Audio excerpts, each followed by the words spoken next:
YouTube Q&A. That's our topic today. We had a comment come in the other day on one of our YouTube videos. And it was a pretty good question. I mean, it really was. If you're not familiar with the industry, it is a good question. Hey, he says, what happens if the carrier starts a brokerage and gets business from the customer? What happens if the trucking company moves a load for you and they start working with the customer? That is a pretty good question. You think about it. I mean, why does a broker want a broker if, he's going to give a load to a trucking company and tomorrow that trucking company is going to start soliciting business from that customer? All right. A trucking company,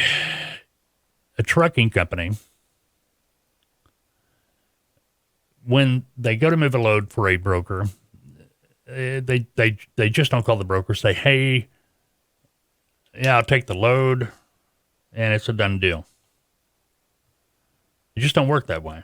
There's due diligence involved. Due diligence involves the broker sending the carrier what is known as a carrier package. It's going to have all the documentation in it that the carrier will need. That's going to be the broker-carrier agreement, and we'll get back to that in a minute.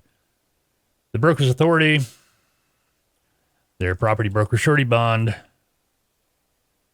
and they're going to send over, a lot of times, a blank W-9, just to remind the carrier that they need to send the broker back a completed W-9.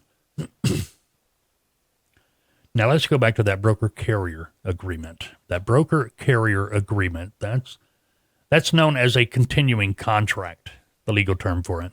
The broker-carrier agreement, it has everything in there should be to protect the broker as well as protect the carrier. So it's laid out, black and white. I've seen these broker-carrier agreements be a single page. I've seen them be 10, 15, 20 pages, but they all pretty much do the same thing. Now, to answer the question specifically, there's a no back solicitation clause contained in that agreement. In other words, when the trucking company signs it, they've also agreed to not back solicit that customer according to the terms of that agreement. It could be for 12 months, 18 months, whatever. In other words, any load they get from that customer for the next 12 to 18 months, 24 months, whatever it says in that contract, has to come from the broker. They can't work with that company direct. You see what I mean? They can't take your load today and start working that customer tomorrow. It just doesn't work that way. Does it happen? Yes. Something you should be worried about? No. Now, have I ever caught a carrier doing that? Yes. How did I handle it? I had the attorney send them a letter. That pretty much stopped it right there. There is a financial penalty there if they do move a loan, where they have to pay broker money, and that's different in every contract.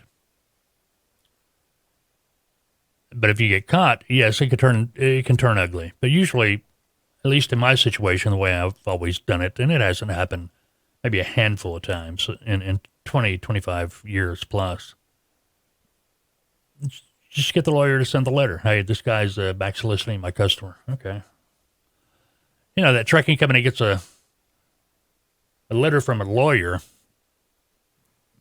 Yeah, it puts a little bit of fear in them, because they think, hey, we can do this. We can get away with it, blah, blah, blah, blah, blah. That stops it right there. So, no biggie. Now, what happens if they go out there and start a brokerage? I guess you'll never know if they're working with your customer, will you? Because there's no paperwork leading back to either one of them. You see what I mean? It's a separate entity. It's a separate company. It'd be just like, okay, I'm broker A, but there's a broker B out there. They contact the same customer and they start working with that customer. Now, why does it not matter to you? Simply because if you've got a relationship with that customer, and this is how I caught the carriers, trying to back solicit my freight. is because of the relationship I had with my customers. They'd let me know, hey, you remember that truck you sent in here a couple of weeks ago? Yeah, they called me yesterday. Yeah, this is a business of relationships. You got to build them. We talk about that in training a lot. You got to build the relationship. I mean, from the very first phone call you make to that potential customer, at that time they're only a prospect, but from that very first call, you got to be working on building the relationship. You've got to have that in the back of your mind all the time. I've got a new client. She is learning how to broker, and she was in customer service, and she gets it, that customer service. How you got to build that relationship. Makes life a lot easier on everyone.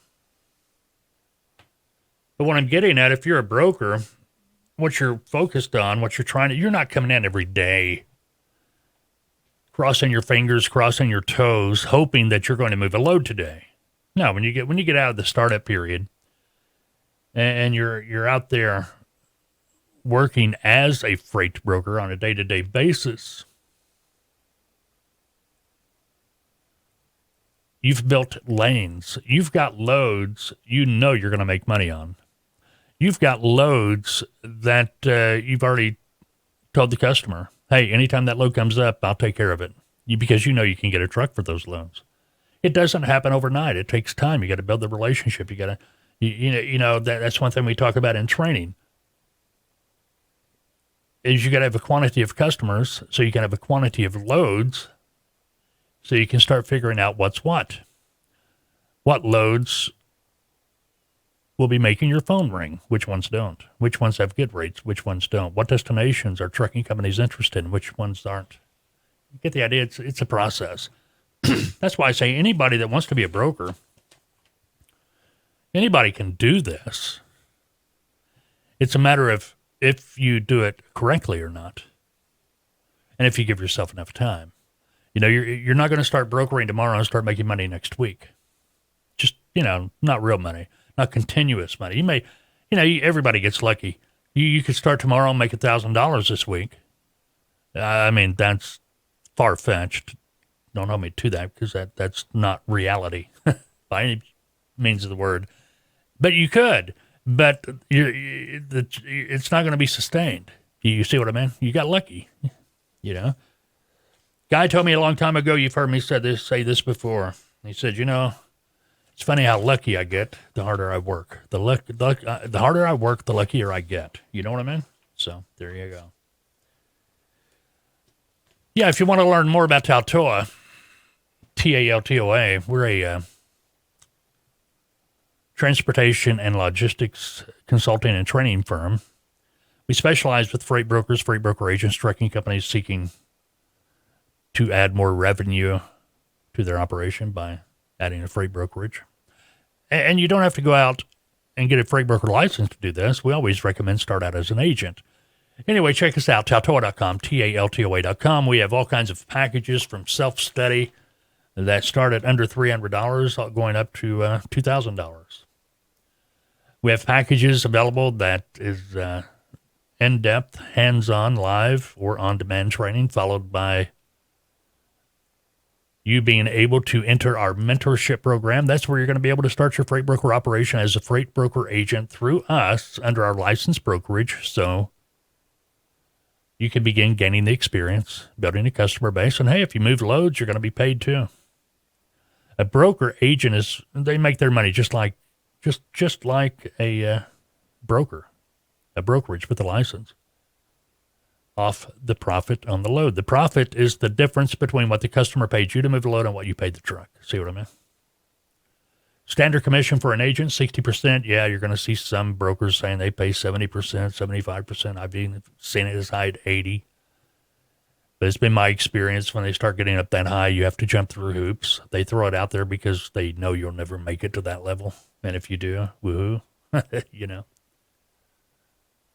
Anyway, check us out. You see a package you like. Yeah, we have pay-as-you-go options. That's where you make a minimum down payment, and you pay as you go.